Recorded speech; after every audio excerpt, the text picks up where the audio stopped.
Welcome to the third annual Real Estate and Law Symposium.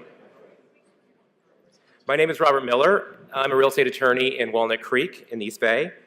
And in addition to being co-chair of this event, I am the vice chair of the executive committee of the Real Property section of the State Bar of California, which is one of the co-sponsors of this event. The Real Property section sponsors a number of educational events for real property attorneys each year. The two largest are this event and the annual retreat, which will be held in Tenaya Lodge in Yosemite in May, and there's information about that if you're interested in that event as well. For the last 3 years, SPIRE and the Real Property Law section have been developing the Real Symposium as one of the premier multidisciplinary real estate, business, and law educational events in Northern California. And I want to focus on the name REAL. When I put it in my firm's newsletter, I said the Real Symposium. One of my partners came running down and said, "Oh, you made a mistake. We got to fix that. It's real estate." And the name REAL is real estate and law. And that's what we want to focus on, is real estate and law. So we bring the two sides together in one event where lawyers and real estate professionals can share information, can look at the trends, and understand what's coming in an interdisciplinary approach. And I think if you look at today's topics and today's speakers, you'll see that we've really focused on that and tried to reach out to both business professionals, planners, and attorneys in areas of interest to all of them. With each year, we have built on the successes of the prior years to create that interdisciplinary approach.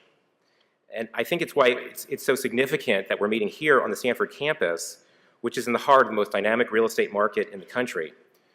When I meet with other real estate professionals and I tell them what's going on and what kind of deals I'm doing, they all look at me and they say, well, that's a different real estate world than the one that I'm in another part of the state. Or I see some people nodding, that they've heard that conversation too, that the dynamism is here, and that's why I think it's so key that we're meeting here and discussing the trends that start here and how that grows from Stanford, and from Silicon Valley, which is centered here in Stanford. With this in mind, the first panel today will discuss the very timely issue of the challenges of continued growth in Silicon Valley, looking at issues and events that have been in the news often in the last 3 months, the growth of mega campuses, income inequality, and just the general rising costs that are affecting the real estate market. We're also very pleased to present our two keynote speakers, Eli Khoury and Robert Hall, who will present respectively an active investor's view and an academic view of the economy from two terrifically talented and intelligent observers with very different vantage points from academia and from the trenches of the real estate world on the economy and how it's developing. Finally, our last panel will focus on real estate finance and the new opportunities there for all of us in the real estate world. After the presentations, I invite all of you to a reception that will be held right outside in the courtyard where we can meet and greet and exchange more information that way. I also want to thank the planning committee and the outstanding industry leaders and speakers who volunteered their time to bring you these presentations, and of course our sponsors who have provided financial support to allow this event to continue. I also want to thank Stanford University for continuing to host this event in this wonderful facility, and the staff of the bar and SPIRE who have worked so hard to bring off this event so flawlessly. Finally, I want to thank my co-chair, Andy Wahlberger, who has been a terrific partner in bringing this event off and has been critical to the success of the event in this third year. I'd like to give Andy an opportunity to talk about SPIRE at this time and tell you what SPIRE is about and what they do for Stanford and the real estate community. Thank you. I'm the Executive Director of Stanford Professionals in Real Estate. So we're one of 200 alumni clubs that Stanford has. We're a little unique in that we have 2 full-time staff. We have 1,400 members across the country, and we focus on alumni networking and development, student outreach, and then educational program development. As an example, we have 20 students that are here with us today. We're working with the business school, we're working with the civil and environmental engineering departments on classes having to do with real estate, and they do events across 5 regions in the nation. We are underwritten by the Stanford Real Estate Council. That's a group of 75 senior executives at the highest levels of the industry that are alumni members, but really at the peak in the industry. We're an exciting group. We've been around only for 5 years at a high growth. We can have a certain percentage of our members who are non-Stanford alumni, but we'll keep you posted on the type of events we're having and really appreciate you coming out today and looking forward to a great afternoon. Thank you. All right, it's 1:15. I want to introduce our first panel of the day, Silicon Valley's Paradox of Prosperity, the Challenges Associated with Growth. The moderator is Russell Hancock, President and CEO of Joint Venture Silicon Valley. Mr. Hancock has been president of Joint Venture since 2003. He's also the founder of the annual State of the Valley Conference, a town hall-style meeting attracting more than 1,500 Valley leaders. The conference features the release of Joint Venture Silicon Valley's index, portions of which for this most recent year are in your materials. The panelists are to Mr. Hancock's right, Fred Diaz from the city of Fremont. He's been the city manager of Fremont since October 2004 and has over 25 years of experience in municipal government. Next is Carol Dillon in the middle from Bingham McCutcheon LLP. Ms. Dillon is the managing partner of Bingham Silicon Valley office with more than 30 years experience in transactional real estate. Among their clients, Ms. Dillon represents Stanford and their leasing of the Stanford Research Park and many other prominent clients in Silicon Valley. Next, we have Rob Hollister, president of the Real Estate at the Sobrato organization. Mr. Hollister has day-to-day responsibility for the company's commercial and residential real estate activities, including 15 million square feet of existing properties and a development pipeline valued at more than $1 billion. Finally, on the far right, of my far right, your left, Aegon Terplon, Regional Planning Director, SPIRE. Mr. Terplon is a regional planner and economic development specialist with more than 14 years experience. He has co-authored or authored numerous reports and policy studies related to regional planning, economic development, transportation, and government reform. So with that, I will turn it over to Mr. Hancock. Thank you. Afternoon. Delighted to be here. Honored by the invitation. Welcome to Stanford. I'm especially honored to be seated alongside these distinguished people. I'm looking forward to the conversation. I've been asked to set the tone, to make some tone-setting remarks, set the scene for what we're going to talk about. So I'll take a few minutes, actually, and do that, and then we will start integrating our panelists. But I also want you to know that we're very anxious to field questions from all of you. So we'll find ways to do that as we go along, and we hope that it can be as interactive as possible. So I will set the scene. We're here to talk about the Silicon Valley economy and its ecosystem. And the fact is, it's one of the most prodigious, dynamic, productive economies in the history of the world. This is not an exaggeration. It's actually extraordinary what we have happening in Silicon Valley.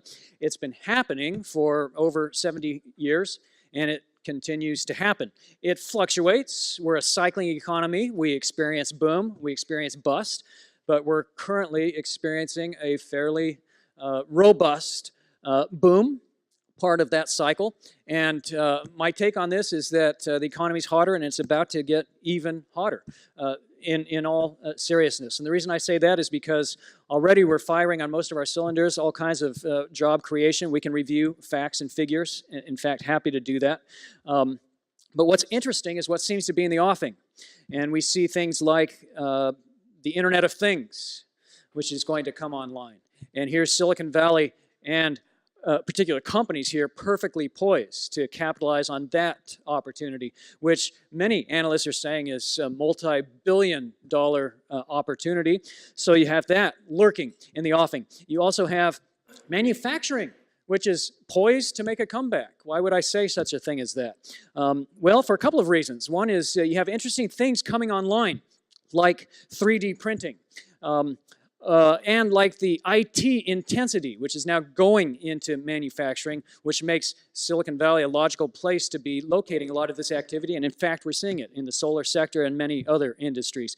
This at the same time that manufacturing costs, many offshore locations are actually starting to rise as those economies and those host nations develop a middle class of their own and have rising pressure on wages. So we're seeing an equalization that works to in the favor of a place like Silicon Valley. So, you know, that's interesting. And then there's another huge opportunity lurking where Silicon Valley seems to have a leg up, and that would be in the area of security, cybersecurity. Anybody shop at Target lately? This represents an enormous market that, of course, Silicon Valley companies are poised to capitalize upon. And so here we are with a hot economy, and it seems like it's going to get even hotter. Now, what's interesting about where we are right now is that in the past calendar year, we added another 100,000 jobs in our region. We can break that down. Silicon Valley, which we're sort of defining as San Mateo County and Santa Clara County accounted for about half of those jobs, 45,000 jobs created over the past calendar year. That's a big figure. When you add the other counties, especially San Francisco, that gets us into the territory that we haven't seen since the dot-com boom. And what's interesting about the dot-com boom was that was a spiky phenomenon, as we all know. It just spiked up, and then it came crashing down almost immediately afterwards, and people felt foolish afterwards, and it just wasn't real. It was a case of the engine overheating. Now we have grown incrementally into those same levels of job growth, job creation, and we've done it steadily over a 4-year period. Remember, Silicon Valley was the last regional economy to succumb to the Great Recession. We were still creating jobs through the fourth quarter of 2008. And then we were the first regional economy to emerge out of it. So this is actually pretty remarkable. And then you can go down the standard indicators. Our innovators are hard at work. 15,000 patents were registered out of Silicon Valley in the last calendar year. That's the highest number on record. It's no accident that the Patent Office is going to be locating a facility here in San Jose, as a matter of fact. Venture capital numbers continue to defy gravity. It's really pretty remarkable. We command 77% of California's venture capital right here in this region. 40% of the nation's venture capital, 40% is generated here and invested here. So those trends continue. Mergers and acquisition activity, M&A, we accounted for the lion's share of that. Looks like 43% of all M&A activity in the state happened right here in the Silicon Valley region. IPO market seems to be back, 18 of them last year, 20 this year, and more in the offing. So I guess you're getting the point. This is actually a remarkable economy. It has extraordinary features, and most other regions are trying to match it and trying to become Silicon Valleys of their own. I always like to say that Silicon Valley is the only place that isn't trying to become like Silicon Valley. It's that kind of a thing. So here's the question. Here's the kinds of questions that we want to pose as a point of departure for this panel discussion. What's not to like? What's the problem? What could possibly be wrong with this picture? Is there anything that threatens our continuing dynamism and our ongoing success? Well, this is what we're going to pursue with our panelists, and we're also very interested to field your own questions. And are any of these fears overblown? After all, for 75 years now, people have been predicting the demise of Silicon Valley. It's fascinating, because with that boom-bust cycle, about every 10 years we go bust, and people write our obituary, and yet here we are. We're still doing it. But the question is there anything that's putting us at risk? And I'll conclude my opening remarks just by listing 4 or 5 things that I think are worth our attention and our consideration. One would be the growing phenomenon of income inequality. And this has become topic du jour. It's being covered extensively, certainly in the press. But the facts are there. Silicon Valley used to be a region that generated mid-range jobs, those middle-class jobs. That used to be our distinguishing characteristic. No longer the case. Today, Silicon Valley is what we characterize as the classic hourglass economy, and those trends are only becoming more marked and pronounced. The middle class hollowing out, and we continue to be a region of very high earners that skew all of the averages upward, but we also continue to be a region where that low segment of our economy, the service sector and the rest, also grows. And those disparities are increasing, and they're persisting, especially by race. So the gap widening, and it's leading, as you know, to social unrest and disruptive activities and very real questions about our ongoing health, not as an economy, but as a community. And these are questions that we certainly need to ponder. Homelessness rose 22% over the last calendar year. So we really are not one valley, but 2 valleys, a valley of haves and a valley of have-nots, and it's becoming even more distinct. Second is our own inability to plan and to manage the growth that we're experiencing. And we can certainly talk about infrastructure and how that threatens our failure to provide a world-class infrastructure for all of these world-class companies is an ongoing issue for our region as we struggle to take more regional approaches to things like transportation, housing, land use. So we certainly have to talk about that. We can talk about our tax system, and we have people on our panel that can do that very capably. It doesn't currently capture this economy that I've just characterized. It's an economy characterized by services and by consulting and by technology. And our tax system is actually pegged to an earlier economy, a 19th century economy, frankly. And so we have this strange, ironic phenomenon of this burgeoning economy and yet a public sector which is shrinking, actually laying off workers at the same time, and not in any kind of a position to be investing, making long-term investments in the kind of infrastructure that we require. So we'll put that on the list as well. We'll also add to the list the changing dynamics in the venture capital industry. It's a subject that we should talk about. The fact is that venture capitalists as an industry are not seeing those returns that they have seen historically. And it looks like the industry is poised for some dramatic restructuring, and that has major implications for funding the future of innovation. This, even while angel investment is rising and the advent of new sources like crowdsourcing, we can talk about that. So these are some of the questions that I think we should be talking about as we explore this discussion today. Okay, enough from me in terms of opening remarks. I now want to turn to our panelists, and I'd like to start with you, Carol, if I may. I've just been giving the big picture overview, but I want to know what all of this looks like from the standpoint of the law, the legal profession, you speaking specifically as a lawyer, and as Stanford's real estate attorney. Please. Well, it's certainly a great luxury to have Stanford as a client, and the Stanford real estate portfolio is fascinating. Certainly from a legal perspective, representing Stanford and all the lease negotiations in the Stanford Research Park is a very different position than most attorneys have. Of you're in one location, you've got the market, and people want to be there. From a legal perspective, I think it's interesting, and I agree completely with what you said, that those of us who are doing deals and commercial real estate transactions are looking at the business that's going into the space, the business that the developer has, but it is completely dependent on the context of what's going on in the market, what's going on not just in the commercial markets, but the town, the community, the neighbors. Certainly in Palo Alto, you've got three parties to every transaction beyond the tenant on the other side. You've got the town and how much the town wants the deal you're doing, and you've got the neighbors and how much the neighbors don't want the deal you're doing. And the legal aspect of a transaction is only one small slice of how that transaction is going to get done. There aren't very many states in this country where land use attorneys have an annuity in development, but it's so complicated to get entitlements, to get deals done and then built, that we are not in a vacuum.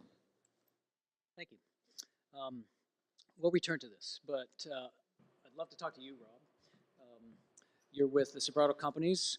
Why don't you start by just giving us what all of this looks like to you from your standpoint as a real estate guy, developer. Certainly, this is a great time to be a real estate company in the Bay Area in general, not just Silicon Valley. And you need to kind of make hay while the sun shines, and that's a lot of fun. But I do think there are a lot of things to be concerned about, and I'm going to come at this maybe a little different point of view.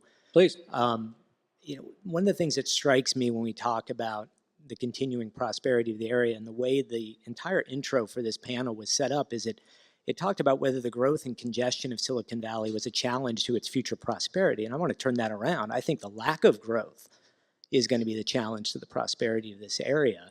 And I think the solution to congestion is actually more growth, which I'm looking forward to hearing Egon's comments on. But one of the things I'm struck by is frankly what a terrible job I think developers, the cities we work with, our land use attorneys, what a terrible job we have done selling the benefits of what we do in this area.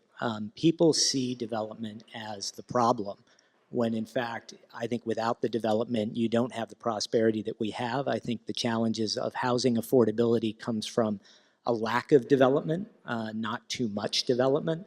And I think the question whether we have enough jobs is ultimately going to come down to whether the companies that are so dynamic can continue to grow here. And yet every project, whether it is an office project or a multifamily apartment project or a condo project, is viewed as a cause of problems rather than something to support the prosperity. And I think as a group, governments, developers, land use attorneys, we need to do a much better job of not being on the defensive, but actually explaining how we contribute to and we enable this prosperity. And I don't think we're doing a very good job of that right now. Thanks. Here, immediately next to me is Fred Diaz. He's the city manager of Fremont, which is a very dynamic and growing Silicon Valley city, and one that's also adding a lot of tech. So just quickly, Fred, if you would, give us your standpoint from that part of the region. As the city manager, thank you, Russ. As the city manager, I think we see both sides of the perspective. There are many, many ways to look at this. You know, would the quality of life be boosted by the prosperity or vice versa?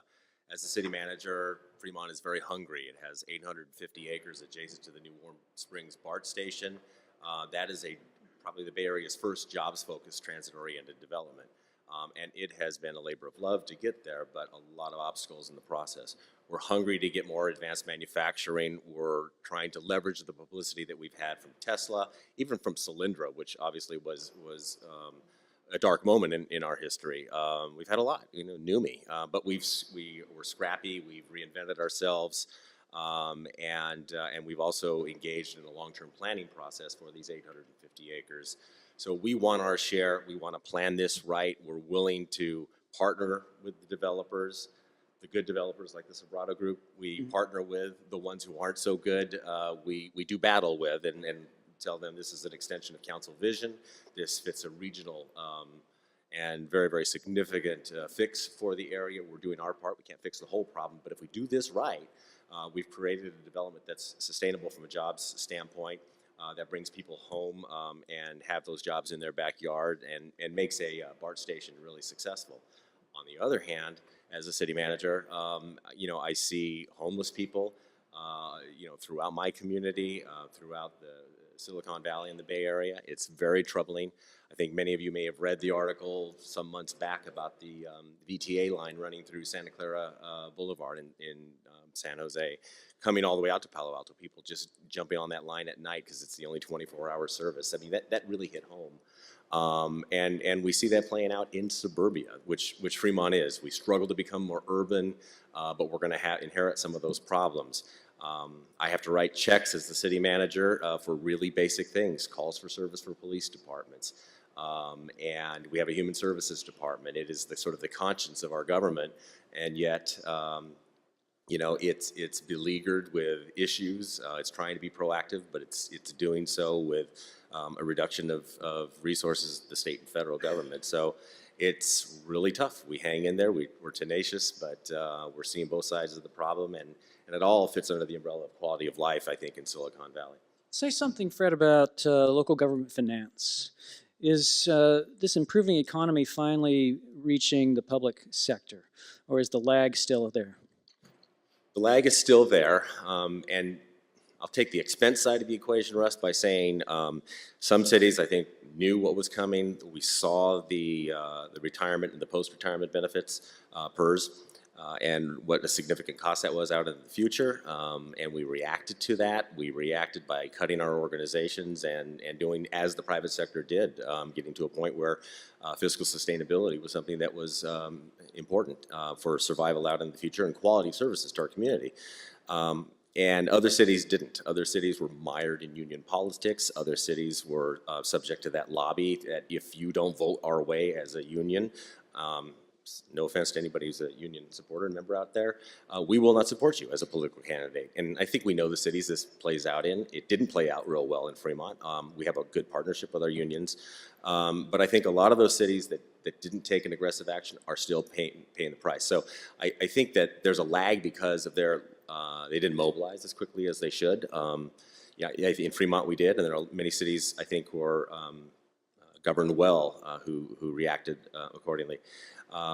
In terms of tax structure, completely outdated. The property tax aspects, obviously, since Prop 13 are well documented. I think many of you know about those. There's a huge disparity right now, particularly with the reassessments not occurring until people sell their homes, and you have people living side by side paying 2 or 3 times as much. That's a reality on the commercial side and the residential side as well. And you know, just as the city manager throwing it out there, I don't know how you get there, but some form of property tax innovation or reformation has to occur. Russ and I have had conversations about sales tax as well, and I think there's a way moving forward so it's less about land use and shared more equally among organizations. I agree with that regionally on the one hand, academically or intellectually, but on the other hand, I've also fought because to get sales tax, to get new businesses, to produce jobs, to contribute to my sales tax base, because that's what really pays the bills. And so that's a competitive process, closest thing to sport, I think, in local government. And we enjoy it, and the rules are such that if we get commercial development or anything else that contributes to sales tax, we're going to go after it and do it. And so as long as it doesn't take from me, I'd like to put my regional hat on, be grandfathered into that part, and then moving forward, maybe we get into a more logical and enlightened framework for property tax on out in the future. Thanks, Fred. Aegon is the research director at the San Francisco Planning and Urban Research Association. It's known as SPIRE, and a true and bona fide regionalist. Aegon, I want you to talk to us about the regional problem, the regional prospect. Do you agree with my premise? Let's start there, that our failure to act as a region actually imperils our future.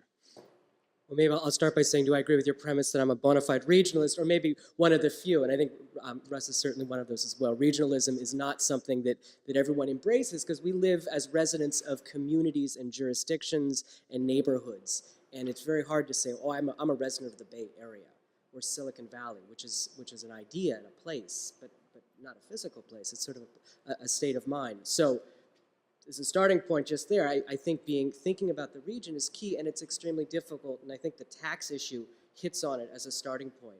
What we have, I think, is a huge threat to the long-term prosperity of our region, and it goes back many decades, but it's getting worse, and it's the disconnection that many people feel from the future needs. Their property taxes are set, and their home values have gone up tremendously, and they don't share in the benefits as much from the new growth and development.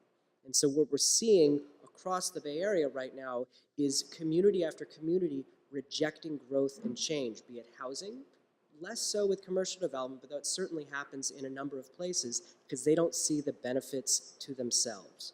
So I think as a starting point, this is a huge threat to the kind of region's long-term prosperity, and we certainly know supply and demand affects housing. Where I work in San Francisco often, there is a debate in the political environment of, is there a relationship between supply and demand in housing? It is a real debate that people have panels about, that we have to respond to in a political context to say, no, there is a relationship between supply and demand. We actually have to build sufficient housing. That's part of why we've had such tremendous growth contracts. But we live in a region where each community makes its own individual decision about how much growth to have. So that's one thing I wanted to mention, is sort of big, kind of high-scale regional challenge, not building enough housing, and everyone finds a reason to reject it. Let me just throw out a couple of other ones, and then we can sort of play from there.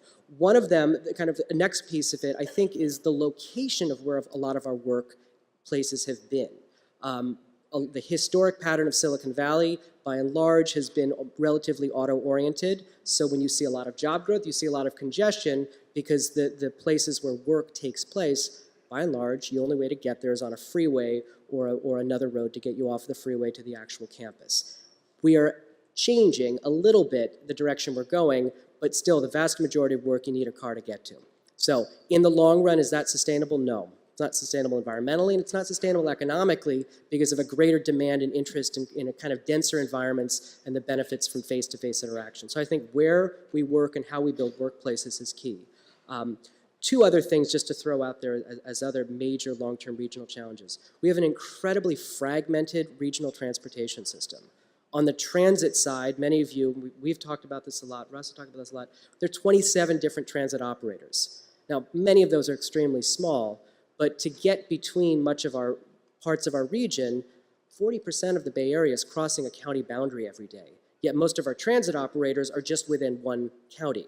Sure, we have Caltrain, sure, we have BART, but those are separate systems that don't coordinate very well, and they have different fare structures and different schedules. We're not coordinated, so we're very fragmented. And then lastly, back to that kind of disconnection from the benefits, is we're not interested and willing to invest and pay for the infrastructure that we need. Some of you probably saw in the paper today that folks wanting to pull back on this vehicle license fee proposal that was going to be on the state ballot. Whether you think that's a good proposal or not, it was at least a way to try to bring us back to a level of investment we had in the 1990s as a percent of the value of a car, to bring it back up. This one was only going to bring it back to 1.65%. Used to be a little higher. The idea is we need those kind of investments in order to maintain the infrastructure that people want, but voters aren't willing to support it and pay for that. So we continue to have these things that we seem to get through a cycle, but then these sorts of challenges compound themselves over time. I'll be positive. Next question. Okay, very good. Hey, Carol, I want to come back to you. I just want to ask you what keeps you up at night. What do you see as the legal obstacles that are holding us back, fundamentally? I thought you were going to make me talk about my children. Well, no. Talk about mine. You know, in the context of development in the Bay Area, I think it is true that having so many jurisdictions and having so many different attitudes and rules and hurdles to go over in terms of development and doing legal work in all of these multiple communities that we operate in is, you know, you have to be nimble. But, you know, in terms of anything other than how difficult it is to get entitlements, how much a town wants to have whatever development you're looking at, one side or the other. I don't really see this as primarily a legal challenge. You know, my husband, who's a corporate lawyer, says any idiot can do real estate law. The real estate law doesn't change. I mean, it is not, that part of it is not rocket science. It is, negotiations are about leverage. They're about, you know, do I have what you want, and how much are you willing to pay for what I have? How desperate am I for your deal? You know, that isn't really even legal in a fundamental sense. It's about bargaining and negotiating and money. And then after that, I do think that, you know, everything we're talking about here gets to the heart of, do people want to rent in your building? Do people want to move their company here? Do people find it so difficult to attract workers because there's no housing and because transportation's terrible and because schools are randomly good or bad? And, you know, those are the kinds of concerns that are making some companies not grow here, grow someplace else, and even consider moving someplace else. And those issues, you know, trickle down to the legal side, trickle down to, you know, what are companies looking for in terms of flexibility? What are they looking for in terms of incentives from communities to relocate here? You see all those ads on TV about, you know, move to Michigan, move to Austin, move to whatever. And, you know, we really do have a complicated legal system for people who want to grow their businesses here and for people who want to attract workers here. I have a friend who was a client in LA and just moved to the Bay Area to take a very, very high level job, real estate job in a very, very high profile company. And she sold her house in LA and she has $3 million to buy a new house. And she can't find a new house. And the schools in the Mid-Peninsula are so, completely up and down. One side of the street, you're in a good school district, and the next side of the street, you're in a terrible school district, that she's finding it an incredible challenge. And she doesn't regret moving up here for her job, but she's really regretting moving up here because of the challenges to get her family settled and, plant roots in a community here. Thanks.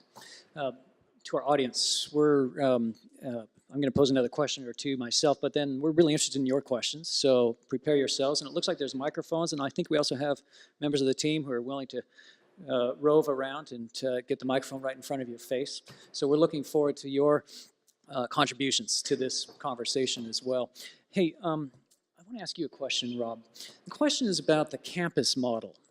The corporate campus model, and it's come under some controversy. My office is in downtown San Jose. It's just kitty corner from Adobe, and so I'll just use that as an example, a random example. I could have imagined a scenario where that complex, those towers there, were just teeming with activity, fabulous stuff happening on the ground floor. Retail establishments there, Adobe stores, right? Adobe hawking their own goods and helping consumers have the Adobe experience right there with InDesign and all of that kind of stuff. And I could imagine cafes and shops and other retail kinds of activity. Instead, it feels to us in San Jose like a fortress. And the only people that go in there are Adobe people, and they have to swipe a card to get in, and then they stay in there all day long. They use their own cafeteria, and they use all of their own amenities, the laundry, the dry cleaning, the dentistry, the haircuts, and all the rest.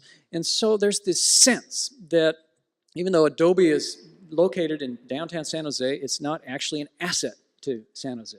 So I want to get your reaction. Is that fair, first of all?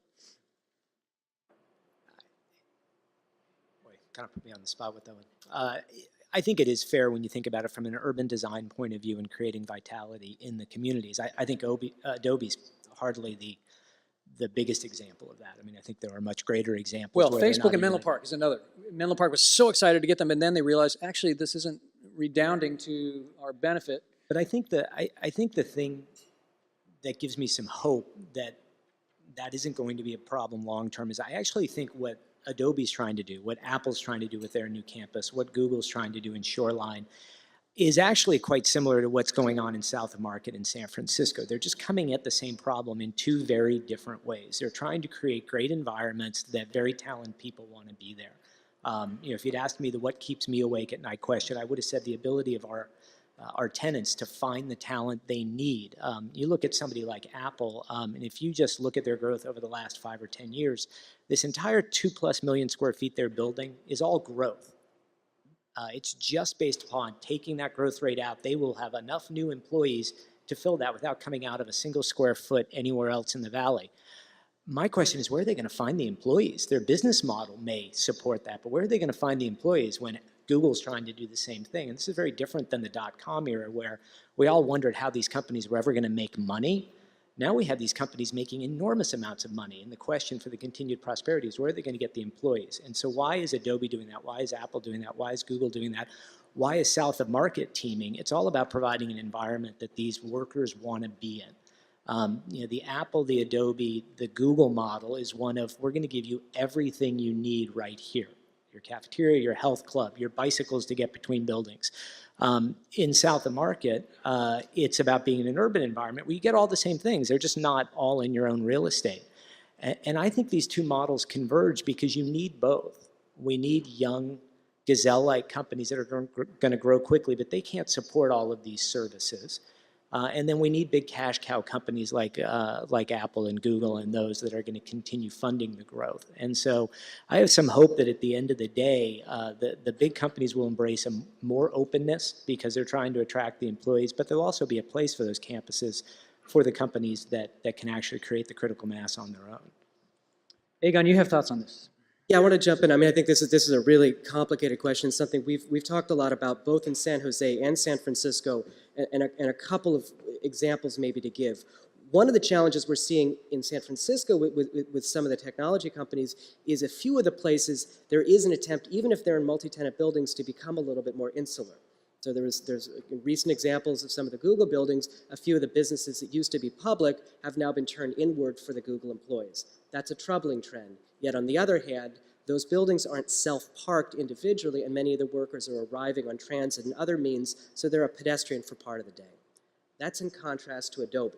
Now, I've come to downtown San Jose, gotten off at Diridon, grabbed a bike share, and followed Adobe employees to the Adobe building where they have bike share in front of it, but that's a tiny fraction of people there. So one of the challenges is both the kind of number of amenities within the building, the eating and the other environments, but also the self-park nature. And I think that's a key issue for downtown environments. If every building is self-parked, people never get out of that building throughout the whole day. If they have to park 3 blocks away or a block away, at least they're a pedestrian in the downtown twice a day. And that little piece allows maybe some of that retail to work a little bit. Wanted to mention, though, maybe a couple of other examples that haven't been out there that I think show a little bit of future promise. One's the Samsung campus in North San Jose, and a kind of a speculative project called the N1 campus or project that's also on North First Street in San Jose. And both of those are embracing urbanism from the notion of pulling the buildings closer to the street, really orienting themselves to transit, being permeable. You can get in the space, you can walk around, the parking is pushed behind. So they're really embracing the pedestrian as the fundamental unit. The pedestrian, of course, being the human. And I think that's a little bit of the challenge historically. A lot of the commercial development hasn't been of a human scale. I probably wouldn't embrace the Apple campus quite in the same way you did. I think that's one that really is more the old model of shutting itself off. It is not a permeable environment that one can walk into. And I'd actually argue that that's not the future. It may happen as a development project, but really the future direction, whether it's in what is today a suburban audio-oriented environment or a south of Market or a downtown San Jose, it's having that variety of pedestrian environment that is really what a lot of the companies are looking for, small ones and fast-growing ones. And that's why you see a lot of the high rents in downtown Palo Alto and south of Market and places that have these natural urban amenities. Thank you. Here's our first question, please, sir.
Happy to do it. Happy to do it. First, the speaker lamented the NIMBY phenomenon. So entitling a project is extremely difficult in Silicon Valley and the communities here, even in a place like Palo Alto where there was a proposal for an elderly care facility, and that soundly rejected because of the burden it was perceived to be putting on infrastructure and traffic. So that was one comment, and then the second comment was just how difficult it is to navigate the regulatory burden as you develop new properties in our region. So both of those perceived as very real threats. So then ultimately the question was, should we look to regional structures to overcome these dynamics? Fred, what do you think about regional government? I have a healthy respect for regional government. I'm supposed to say that. I belong to the joint venture board of directors. Having said that, though, we've had a lot of conversations about the balance between local control. I was 7th grade, best book I ever read, Heart of Darkness. It was great because, you know, there's a certain evil that lurks within. You know, is it greed? Is it whatever? And we're supposed to overcome that nature. So sometimes I see that played out in not sometimes. I see that played out in local government all the time.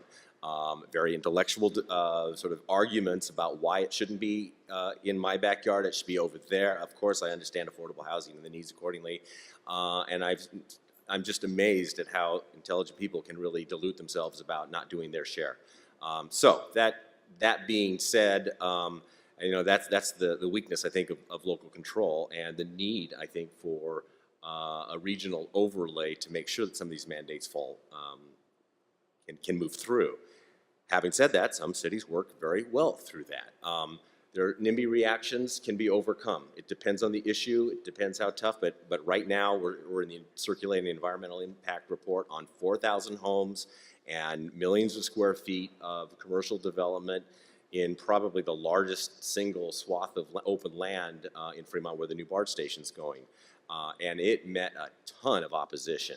But we engaged, the heart of the issue was schools and the quality of schools, because we have great schools in Fremont, and people didn't want to feel like their kids were going to get robbed of that.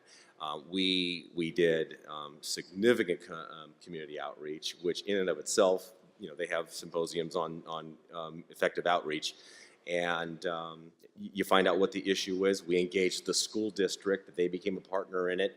And we also found the bright side of all of this. This is not 4,000 homes in and of itself. This is a place where your kids can live, because they don't have a place to live right now. This is also about jobs primarily, and the housing supports it. And we have a BART station, and this is good for the region. Affordable housing project in Palo Alto, I'm not so sure that's going to work in any way, shape, or form. But I just I submit that because they don't always break down. And in terms of the permits and the entitlement process, that's not all local government.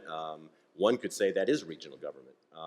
And I look at Aegon to say that, but we're trying to fix the environment, and we're trying to clean up the air, and we're trying to make sure that what runs off in our storm water is a lot cleaner than was, and so that our bay is healthy. That's all regional government at work. And so we can't, I'm not implying that you are, but we can't talk out of both sides of our mouth. On the one hand, we can't solve these social ills, but don't put it in my backyard, because we all need to share. And we also can't say, you know, California needs to be competitive, and we're not, but California needs to be competitive, so, you know, let's be more business friendly, and, well, but we got to save the environment at the same time. I mean, crudely put, and it's a lot more complicated than that, but that's kind of what's at play at the local level and with people. Aegon, I want to get your thoughts.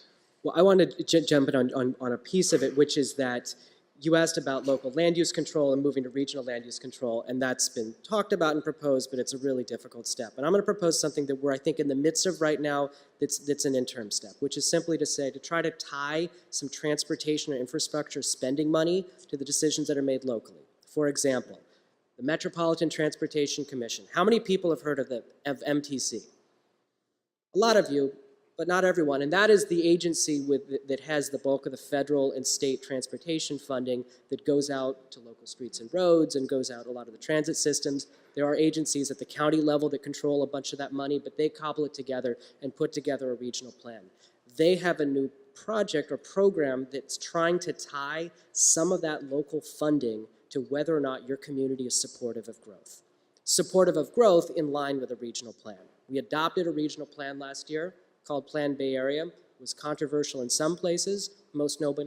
Many people have never heard of it because they're not aware of regional planning. But one important piece is this notion that it takes, if you are a community and you have a designated priority development area, there's funding that could be attached to it to do a planning process, as well as to pay for upgrading a sidewalk, to put in a bike lane, to put in a new bus shelter, other pieces of infrastructure, not huge initially, but smallish ones. But if you don't approve the housing, you're not going to get the money. Or if you don't approve the job development in a way that's more oriented towards, you don't get the money. And so in Marin County, in a couple of communities, people are saying, fine, we don't want a part of that. We don't want the money. That might be okay. But our regional agencies, which are made up of locally elected officials, have to stand by that principle. And I think that's the key thing we have to do in the Bay Area, is set a principle, set an idea that says, if you don't approve this type of development that meets these regional goals, you don't get the funding. And I think that's a little bit of a step. Will that be an incentive, enough of a carrot for the community to approve it? It's going to depend on the community. Well, it helps local government because in many respects, one of our most effective arguments is we have to do it. I'm sorry, this is prescriptive, and it takes the decisions out of the local level by design. And in many respects, for the most part, those are good regulations. And if we're not involved at a local level, fine with us, to some extent. Here's our next question. And Steve, use a mic if you don't mind. There's one right there. Steve Dostart's got the next question. And then who has the next one? Because we'll get a mic in front of you too. Somebody put up your hand for the next question. Not seeing it. Okay, go ahead, Steve. Should we tell tenants how to live? So I heard both you, Russ, say Adobe, they're inward facing, and I don't like it. And we heard Aegon say, if we make them park 3 blocks away, they'll go walk around the town and be pedestrians, right? It was not that long ago that one of the founders of Adobe was kidnapped. And that's why Adobe, I was at Mozart when we built that project for them, they were adamant about security. They wanted them to have a bank there. Heritage moved out of the first, they took Heritage Bank and moved them.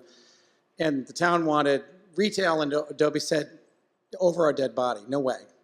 And so that's what happened. But so many of the companies like Apple have phenomenal security because they're afraid about their IP, right?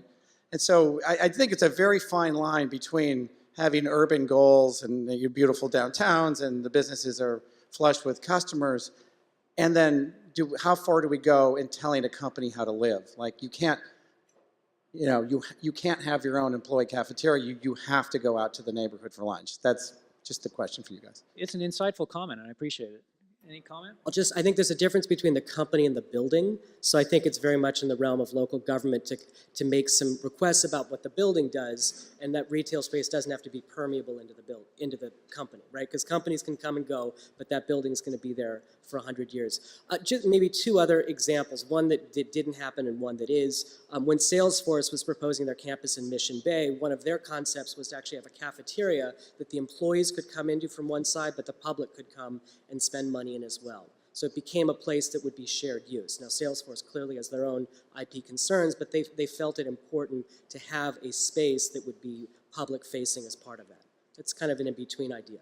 On the other side, that then in Las Vegas, Zappos has a mandate for a lot of the employees there from the CEO that they have to spend a certain number of minutes in public walking around downtown Las Vegas to have potential interactions, literally bumping into people on the sidewalk. Now that's part of a broader notion that can a company really inspire a revitalization of a downtown. I think it's a little bit contrived, but at least it's getting those people out of the building for a period of time. But I would say the distinction to me really has to do with the urban design of a building is something that the residents and the community lives with in the long run. And I think you can do that in a way that's not getting involved in the company's sort of personal interactions. It's really what happens in the surrounding space. Our next question. I think in the world of technology, and I do a lot of campus work for, my name's Tim Tost. I was sitting up there last year with Google and LinkedIn and Facebook. One of the things to recognize, and it's coming out in what you're talking about, is what we're dealing with as far as how companies relate to the communities and how the communities are receiving them is really undergoing a great deal of change. I mean, it was when I began working with Facebook, it had a very different perspective relative to Palo Alto than it developed relative to Menlo Park. And part of that was just bringing new perspectives to them to understand that different kinds of interaction would be beneficial. So my great caution about let's engage planners and government is there will be a path discovered, but sometimes you have to let it come out on its own, and those of us who would like to declare to them what they should do are at least oblivious to options as they are. So I'm reluctant to say let's push something that's doing so well for us into a mold that we've envisioned for them. The second thing is the way it's going on in San Francisco relative to the buses, et cetera, is that it's very easy to have a forum at a bus stop, And that is the battle I began to find myself in when I started practicing in San Francisco 40 years ago was the fundamental battle of who gets to live here. It was about demographics. It wasn't about necessarily race, although that trailed demographics. It was about who gets to live in San Francisco. And what's going on is the technology boom has given a platform from which to operate on that issue. But we have things like Prop 13, which is really one of the underlying difficulties because we're fiscalizing land use and we're asking people to make decisions about what revenue it brings to the city. We have major infrastructure problems that have to be dealt with. Again, maybe the tech companies allow that debate to be focused, but looking to how tech companies operate and whether they look inward or outward or toward their navel is not going to serve adequately the underlying problems that we have. So it's okay if you use it as an excuse, but it is kind of making a lot of things possible, and I want to urge everyone to go back to the fundamentals. What are the issues causing the problem? Tech companies didn't make affordable housing deficit ad initio. It may have increased it, but we've had a low-income housing problem here for 40 years. Thanks for the statement. I just want to ask any of our panelists if they have a comment. Yes? I have a question for Egon.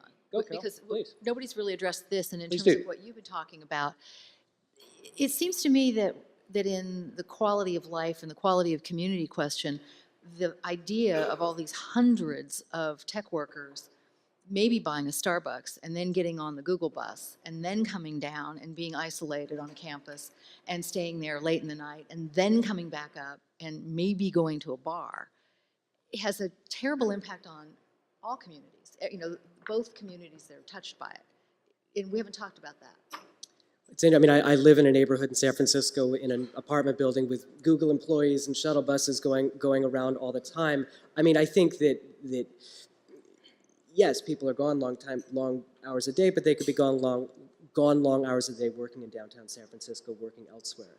I mean, and I think the question that was raised before, yeah, the tech companies didn't create the housing problem. This goes back in San Francisco, at least, to a downzoning that took place in the late 1970s that led to an underproduction of housing for many decades, and particularly the lack of new apartment buildings, and every building gets kind of pushed down a story or two. And so those become the issues where the supply issue comes forward.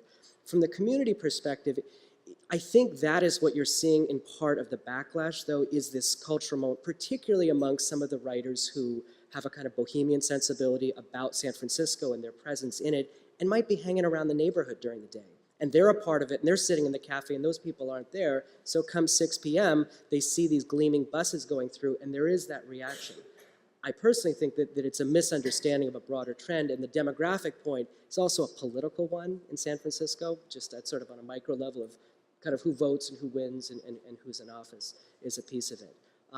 But I do think you are starting to see people certainly engaging in the community when they're there, when they're there at night. So I don't think the fact that people are gone for long days working and then come home and are going to a bar and other things, that's part of city living. So I don't see it as a downside, I see it as a positive thing. We have a question over here. Yes, ma'am. Yeah, I had an opportunity some time ago to attend a seminar where one of the legal counsels for Coca-Cola Japan gave a presentation about the tsunami and its after effects on the community. And it was in the environmental context, but I think he really honed in on the point that I keep on hearing today, and that is community continuity, and that in natural disasters or in just daily doings, we all have as our objective in one form or another, even at the corporate level, this idea of community continuity. And I would like to hear the panelists speak on that topic. Who wants to take that up?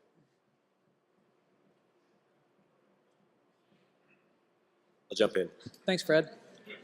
Trying to connect the tsunami and what went on with community continuity. So if what he was talking about had to do with diverse communities that were balanced communities in essence, and that no one sector shuts down and it kills in essence the community, is that what we're talking about here?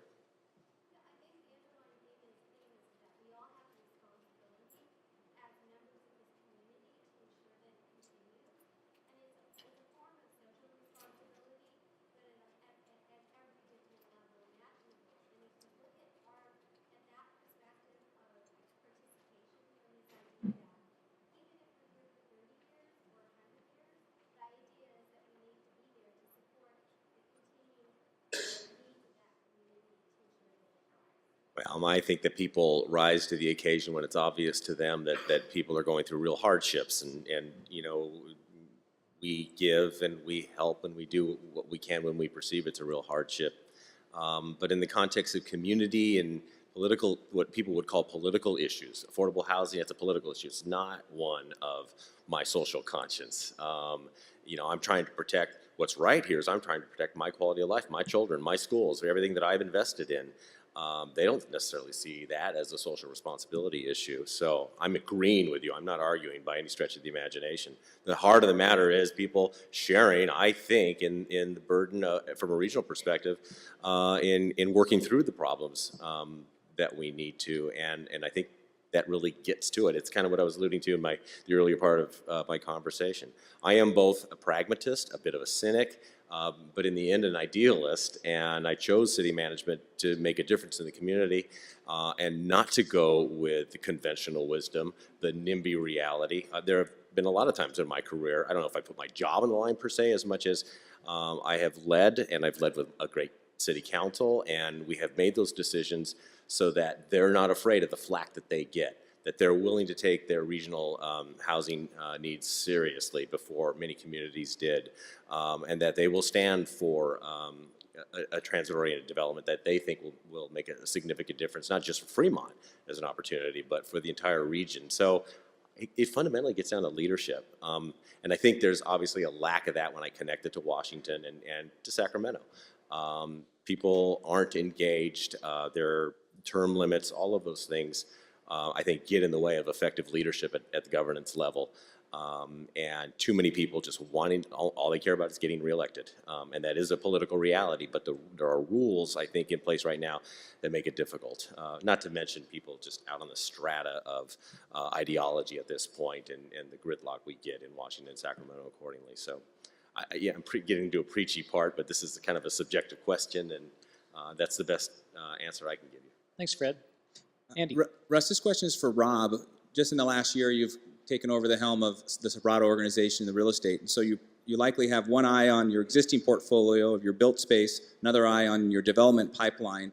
Can you speak to, in the position you have now, how are you reacting to the issues at Silicon Valley, dealing with your built environment? Are you holding some properties? Are you disposing of some properties? And then how has maybe your development pipeline been modified or your strategy modified given current market dynamics? Sure. I think, you know, in terms of our portfolio strategy, I think you need to look at who Sobrato is as an organization. It's a fairly unique organization in that it's entirely privately capitalized. It's the Sobrato family, and they've been committed to the Silicon Valley for half a century. And so really selling real estate's never really been much of the strategy of the firm. I think we do look to diversify at times. But generally speaking, there's a long-term commitment. I think the other thing you need to remember about Sobrato organization is it's really two different organizations now. There's a real estate company and there's a foundation. And the real estate is a large part of supporting the foundation. And when we think about our strategy, and this ties in somewhat to the community continuity question, is we really want the two things to work together. We want to find places where we can develop for our traditional clientele, which are technology companies and other corporate users on the office side, as well as multifamily for their employees. But we also are looking to use the benefits of that to contribute back to those communities. And what I find interesting about Sobrato is the largest corporate donor in the Bay Area for the last 2 years, but essentially only gives in the Bay Area. And very much a question of how do you continue to grow these areas, but how do you also support them on the charitable side? And that's really, when you look at us strategically, is we're looking for places where we can bring both parts of those missions, if you will, to bear, both the real estate side, but also how can we make a difference in those communities. And I think that's sort of fundamental to the sustainability of this whole area. There's a tendency to people think they're keeping the community the same when they get in and they want to stop growth. I don't think that's true in this area. This area has been an area of growth and change. And if you stop that, then you've actually changed it. You've lost your continuity because new people can't come into the area.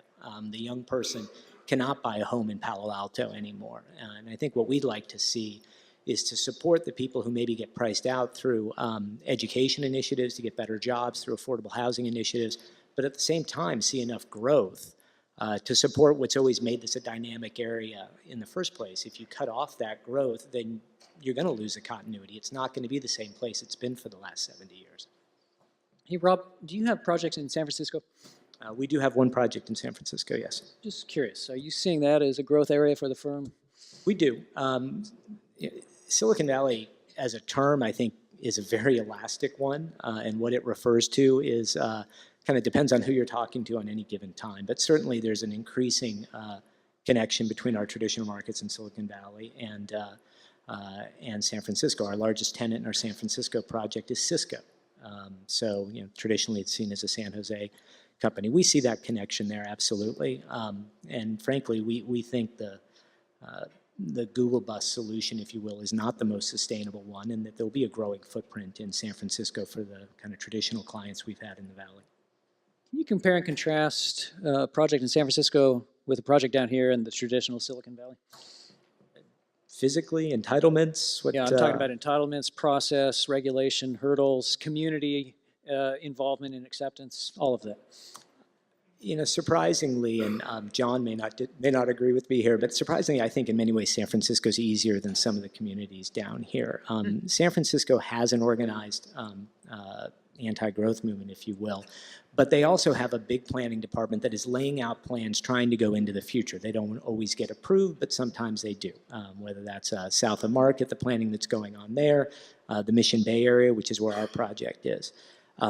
When you look at Silicon Valley, we have some cities that are like that. Mountain View is working hard on a precise plan to support a lot of the growth they're getting from Google and others. Fremont, we own property in Warm Springs, and Fremont's doing a great job of putting together a plan for that area. And what we really look for, of course, things, we care about fees and we'd love to see lower fees, but at the end of the day, if we know what the fees are, and they're very, very high in San Francisco, but we can plan for that.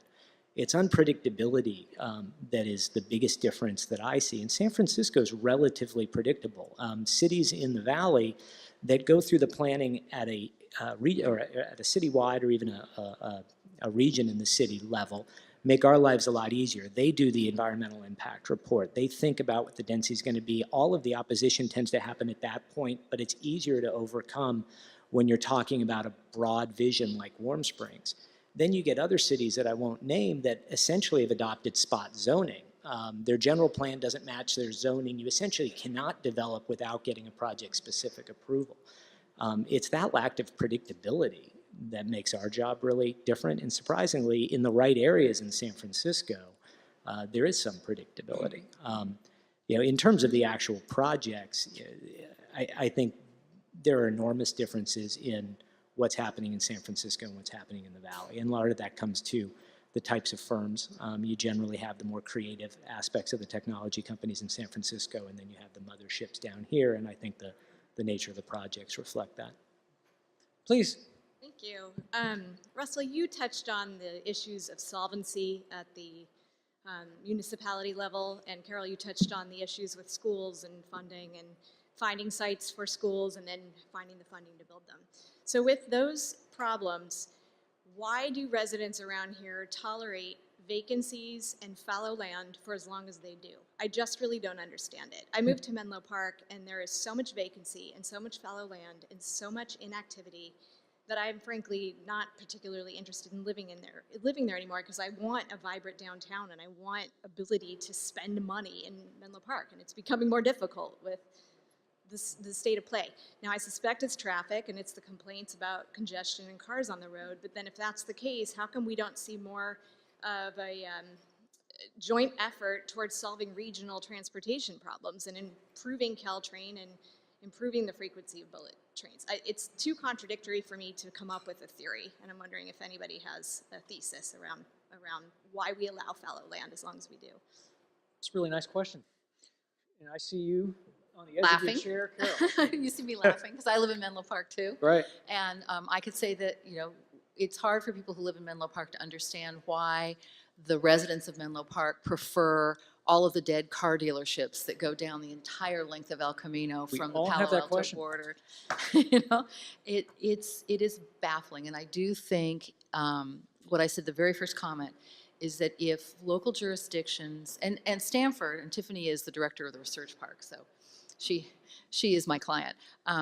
You know, Stanford takes an enormous amount of effort doing outreach to communities at all levels, and doing everything it can to get people to understand its projects, to buy into its projects, to you know, accommodate the projects to the needs of the community.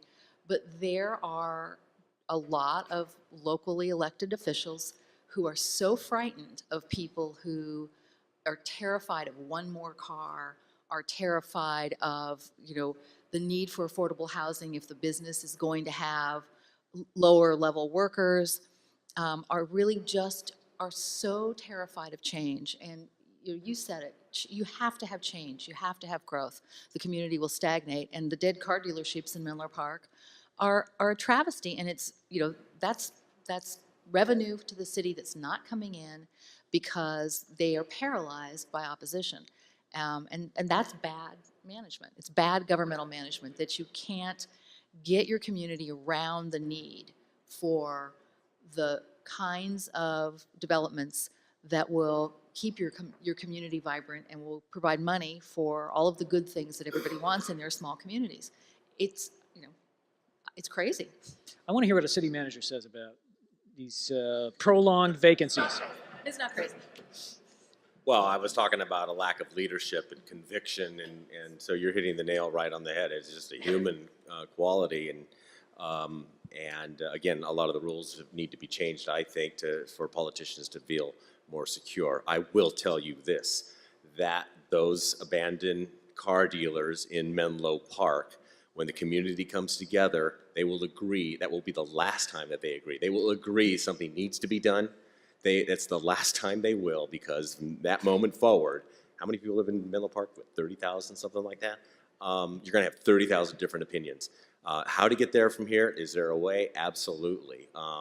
But leave it to the local level. It's going to be a very, very difficult process. The very same people who are calling for some kind of decree and some kind of change out there are the very same people who are going to get mad at their politicians and elect a guy maybe they didn't vote for before, but will promise them anything. And, you know, I have to deal with that reality. I get bad council members, I get good council members. Never at Fremont, they're all great. But Ask you to say who. Somewhere else. they're all enlightened, very enlightened. But it's just leadership, I think. Russ, I think we have time for one more question here from Jim Sullivan. Please. Thank you. So I've been in the industry, the development industry, for about 25 years, and I love I think, very first question that we had with regard to the length of time kind of going through the process. And some of the issues that I've run across, and I appreciate, Rob, your comment with regard to some cities have fees that might total $30,000 per unit. Some cities have fees that total $70,000 per unit. Typically what I've seen is it's a land residual valuation issue that we kind of come to, what the underlying land is worth, you know, based on that. So the city has higher fees, the land's worth a little bit less money. The problems that I've found is particularly when a city increases their fees, you know, property owners get unsolicited offers for their property. So it used to be, I can remember in Santa Clara County, the first time the project went for $1 million an acre. Now it's not uncommon to see $4 or $5 million an acre. But when cities raise their fees exponentially, we, the developers, look, what is the property worth? You know, we believe in affordable housing. I've never had a problem with paying affordable housing fees, but the value comes off of the land. And potentially you have property owners that say, well, wait a second, my land last year was worth $4 million an acre. That's what somebody offered me. I didn't take it. Now you're telling me my land is worth $3.5 million an acre. And so there's that period of time that the economy actually has to increase, or somebody has to die and they're forced to sell their property, that the property can be developed. But really quickly, and this is more to Mr. Diaz. That's what it's looking like. So recently, from years back, residential land, everybody wanted to do single-family housing, townhouse, home housing. Now we're dealing, the company that I work for is doing 75, 80, dwelling units per acre type stuff. Next to BART station, we realize that this is putting as many units as we can on the street. And I find certain cities still archaic in their thinking of when the impact fees are payable. So for a single-family detached home or a townhome that you're going to pull a permit on and it's going to be ready in 4, 5, 7 months, it's okay for a developer, and you're only doing maybe 8 units at a time. For a larger project, I'm doing a 378-unit project in Milpitas. The impact fees, the transit area specific plan fees, are $30,000 per unit. It's going to take me 2 years before I have my first certificate of occupancy.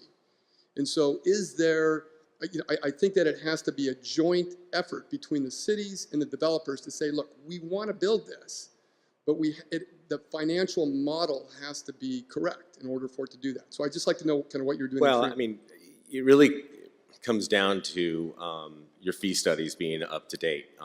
I would venture to guess that Milpitas hasn't done a nexus study or a fee study in over a decade.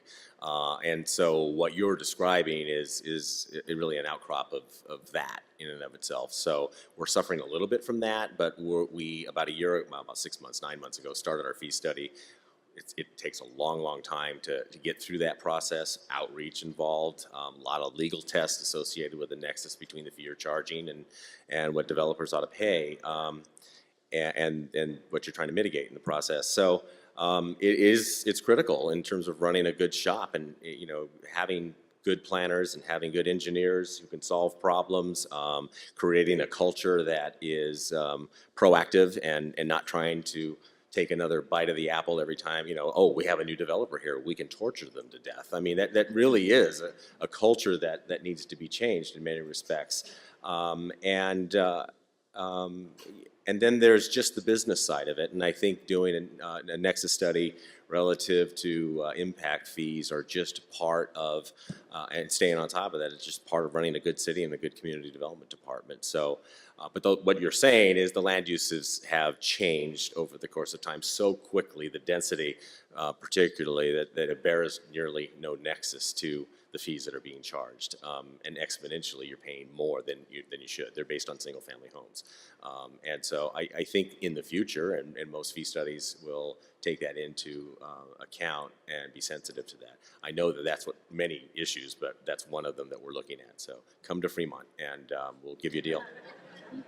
I think we're out of time. I want to thank our panelists.